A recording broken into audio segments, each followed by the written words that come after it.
A Vigarícia Acadêmica em Ação, publicado no Diário do Comércio, em seu editorial de 10 de abril de 2007.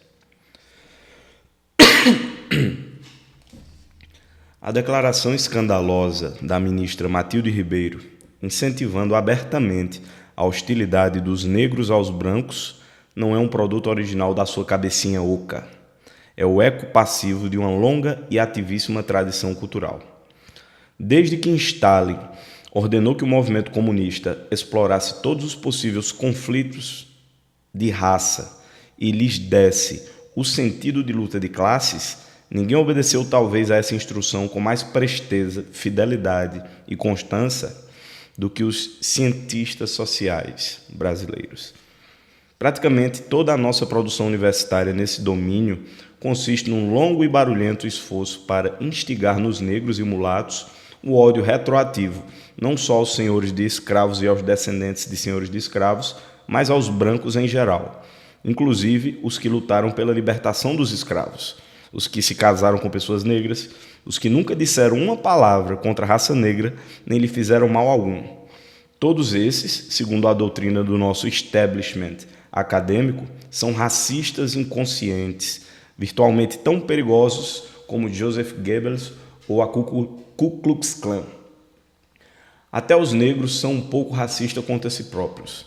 Inocentes do crime de racismo, só mesmo os distintos autores desses estudos e os militantes das organizações inspiradas neles.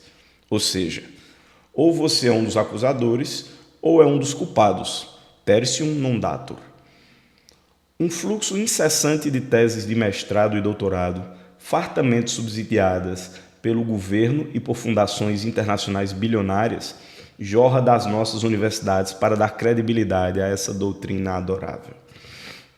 Os 8 preceitos metodológicos que a fundamentam são os seguintes. 1.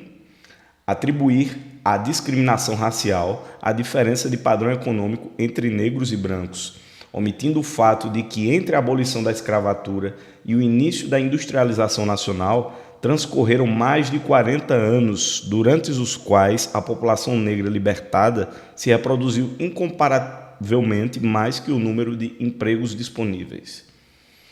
2. Mostrar os negros como vítimas predominantes de crimes violentos, sem perguntar se não são também predominantemente os autores desses crimes.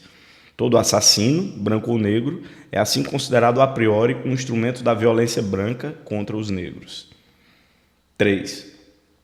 Do mesmo modo, explicar toda violência policial contra os negros como efeito do racismo branco, sem perguntar se os policiais que a cometeram eram negros ou brancos. 4.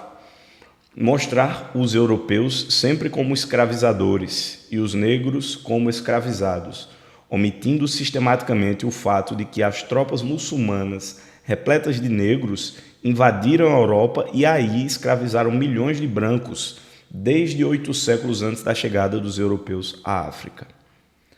5. Explicar, portanto, a escravidão interna na África como um mero efeito da escravidão europeia, invertendo a ordem do tempo histórico.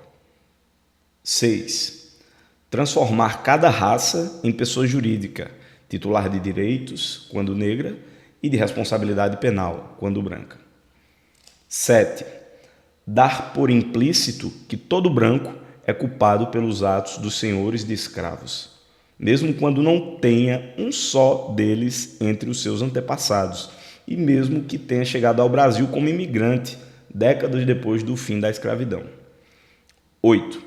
Lançar a culpa de tudo na civilização judaico-cristã, justamente a única que ao longo de toda a sua história fez alguma coisa em favor das raças escravizadas. A palavra viés é delicada e sutil demais para qualificar a atitude mental que gera esses estudos.